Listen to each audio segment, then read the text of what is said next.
Hi, welcome back. I'm Don Daly and I'm the Sunday Woodcarver.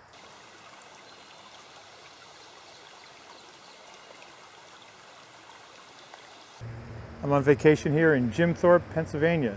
It's a beautiful wooded setting and I'm enjoying the idea that all I have to do is bring my knife and my carving gloves and my strop and a pencil and something to work on.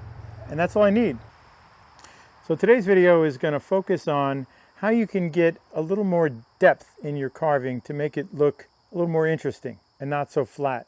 I had occasion to judge a number of wood carving club contests, and the difference between the ones that would get a ribbon and the ones that didn't were the ones that had just that extra work done to make their carving really pop. So I'm going to show you a technique you can use to really bring your carving to the next level. So let's get carving. So we're going to work on this little mini gnome that I have here. And you can see that it has features. You know, if I paint this, it's going to look good. But right now, it's just a little flat. You know, ideally, to finish this, I'd want to round over, you know, the mustache and round over the nose a little bit to improve it. So that's going to help a little bit. You know, the more I can get it to a more natural looking shape, that's going to look better, but it still looks kind of flat. I still need areas of shadow. So let me show you what I mean. All right, so I'm going to be referring to triangles, but when I say triangles, I really mean pyramid. And when I say pyramid, I really mean inverted pyramid. I'm sorry, what? So I'm talking about a cut that is typically used in chip carving. Now, along the way, I've tried different kinds of carvings, and I tried chip carving, but I didn't really like it very much. But the idea of chip carving is that there's three lines cut in on an angle and they kind of meet in a point. And with chip carving, if you're doing a pattern and you don't get every chip exactly right, it just doesn't look good. And it was just not my cup of tea. But these triangles allow you to get some depth in your carving. So let me show you on this model where I would put these triangles. So one here on either side of the nose, and you'll see when I actually cut it on the other one. And then there's another here. And once you get used to this concept, you're going to start seeing these everywhere. Here's another one. So all this means is that in this back corner of each of these triangles, that's going to be the lowest point and the deepest cut. And as a result, will create the greatest shadow, which is going to give your carving a lot of depth. So see all these points? Here's one here. That's going to be a deeper spot. Okay, I already did one there. So either side where this is another triangle here. So now with these indications, that's where I would make my cuts. And most of these, the deep part is not going to be in the center like a pyramid. So this isn't a true pyramid. The deepest cut is going to be at the corner here. So here's the one I showed you in the beginning of the video. And you see how it's kind of flat. Now watch how this really brings this to life. So I push the knife in fairly deep like that.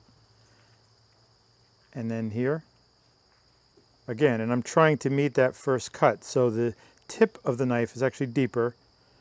And then I'm going to come in with a third cut and take that chip out. See how much deeper that is now? So then what you do next is you sort of begin to, it's not a true chip carving cut because you're going to basically round it over. So now I've started to create this area where, even though you don't see his eye, that's where his eye would be in there. And by your nose, between the corner of your eye and the nose, that would be deepest there. Now here's a spot where normally the side of your nose and your cheek, it's a deep spot here. So by cutting deep and then removing that chip, there we go. See how I've already started to create that? Now then I also take this deep line and sort of feather it out to, you know, create it. So now I've already started to create a cheek here. See that? It's starting to get roundness. Now right here, by the sideburn, this is where your temple would be, and that would be a little bit of a shadow spot. Remember, this is a caricature, so we're not going for lifelike, you know, realism. We're just trying to get, but I established that deep spot with the triangle. Now here's where either the bottom lip of his mouth or maybe just an impression, an illusion that makes it look like there's a mouth in there and on the angle. And there you go, look at that, instant mouth. So now this little shadow area looks like a mouth is there, right? But if I want to create a lip, all I have to do is a couple quick cuts. So a cut down like that, and then maybe 2 over here. Again, there's the 3 cuts. All right, so most of these cuts are 3 parts. 1, 2, and the first 2 have a deep part, and then you're kind of slicing across to take that out. Look at that, instant lip. And of course we're gonna, shave some material back to bring that feature forward even more. So now I created lip. Again, over here, I'm gonna do the same thing. So the point goes in, the point goes in, and now you're visualizing those 2 angles and you want to come in, and if it doesn't pop right out, just go back over some of the other cuts until you get it. It should come right out. And after a while, you'll get so that you can really do this very easily. This is one of my favorite knives. It was featured in my carving knife video. You should check that out. But just a Stanley knife. You can do the same thing. So again, the point goes in. The point goes in. I'm pressing on that so I get a deep, cut there, and then I just take out the corner. And if any little scrap is left in there, you just go back and touch it up and you get it out. So there we go. So all of this can be done with a $10 knife. So hopefully you get the idea. If you look at this carving now and you looked at the view in the beginning of the video, you'll just see it was much flatter. It was less interesting. It didn't have any roundness.